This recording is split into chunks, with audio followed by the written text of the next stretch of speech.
Lando Norris says his initial preparations for Formula One's inaugural Las Vegas race have included determining if drivers will need hand warmers to operate optimally in the anticipated frigid conditions.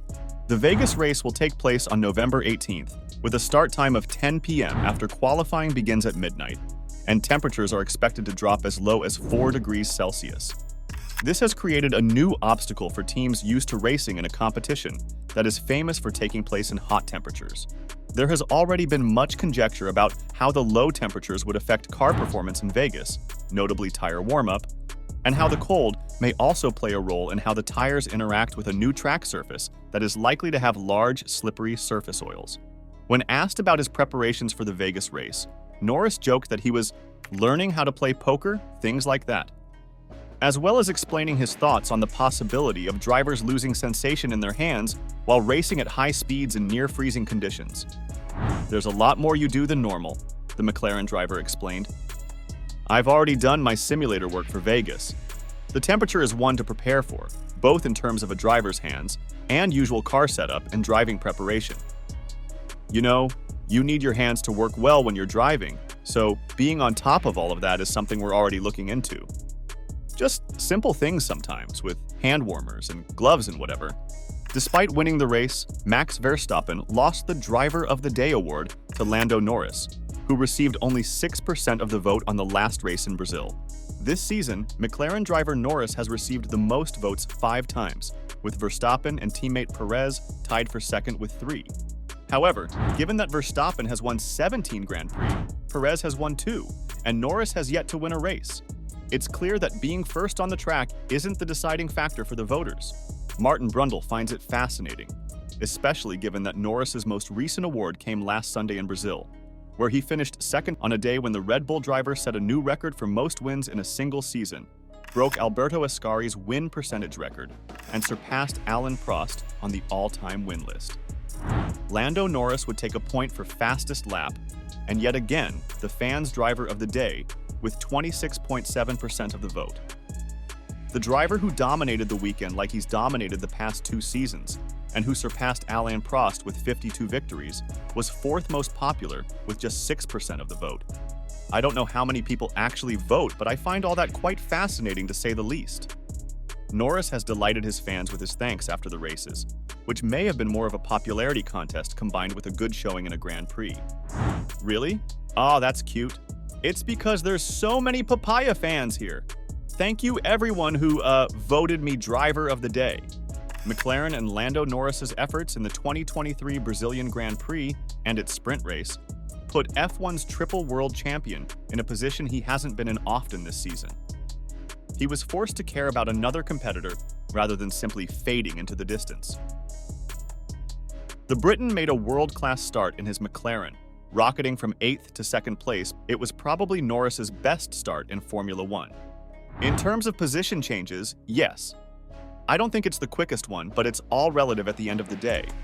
It was a pleasant surprise to come out in P2, already after turn 1. I was expecting and we planned a lot for 20 laps in traffic, some overtakes and a bit of fun. I still had fun, but from P2 already. The day before, Norris had won the sprint race pole position. On Saturday, Verstappen took off like a rocket, passing Norris before the first corner. Obviously, that's where I lost out to Max. Not because I had a bad start. I still had one of the best starts on the grid. It's just Max, especially in that second phase, was extremely strong. It just comes and goes. Today, we did some homework on it and tried to get everything in a better window, and it all paid off. Yes, a good surprise and a good step up from yesterday.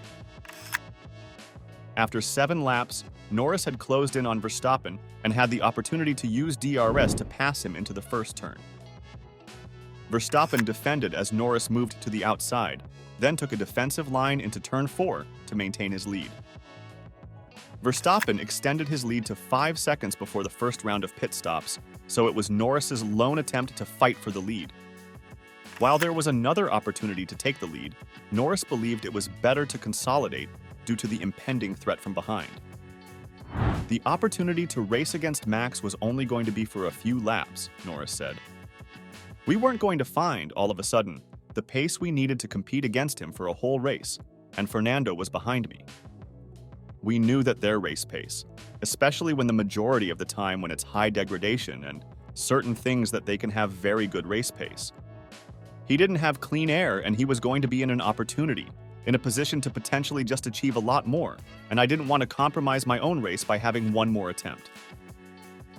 At the same time, I was low on the battery and those types of things, he said. If you overheat the tires too much too early, you can pay the price quite heavily. I tried. It wasn't worth a second attempt as much as I would have loved to, and I think potentially could have done. Just it wasn't worth the risk and potential consequences of then being in the hands of Fernando and the people behind. If there was a little bit more space, or if I was literally a couple meters further down, things could have been a little bit different. But at the same time, to then try to keep Max behind for the rest of the race would have been a whole new challenge. When comparing McLaren to Ferrari, Mercedes, and Aston Martin, the most positive aspect is that McLaren has constantly introduced updates to their car, resulting in noticeable performance improvements. This indicates that the team is much more aware of its own strengths and weaknesses than in the past.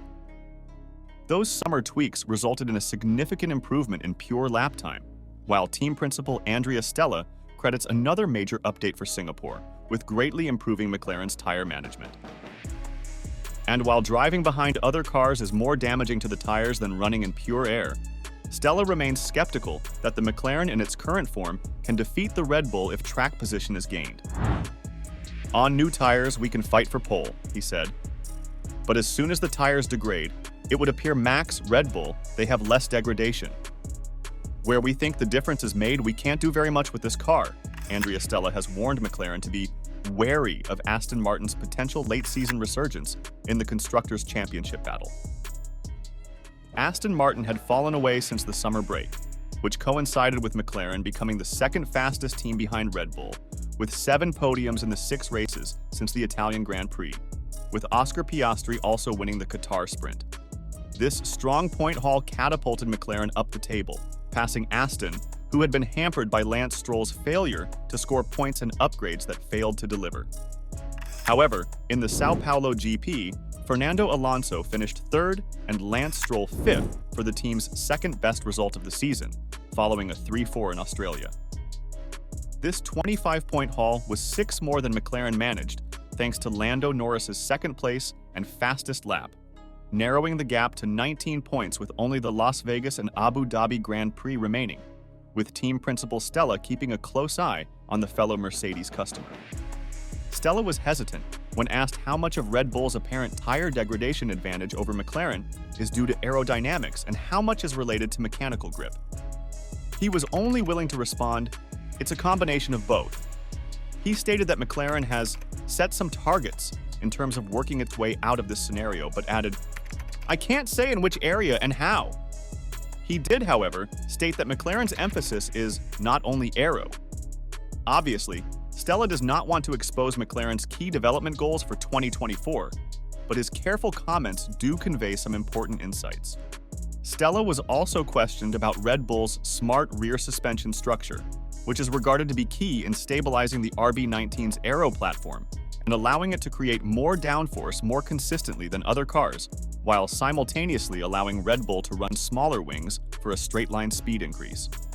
In response to a direct question about the importance of mechanical development, Stella described the suspension as very important because it enables aerodynamic development and plays a fundamental role in what he called tire utilization, because the tires are connected to the circuit and the suspension is what connects them to the car. Suspension is tough to enhance, especially in season. Therefore, any significant work in this area should best be done early and locked in before deciding on the rest of the car's growth path. According to Stella, aerodynamic components are much more susceptible to development than evolving suspensions. Therefore, any F1 team's focus will naturally be on developing the components that are much easier to develop, such as bodywork parts. However, getting the right suspension layout is critical in unlocking the potential for that aerodynamic development, which should result in a compound benefit on tire life over a stint.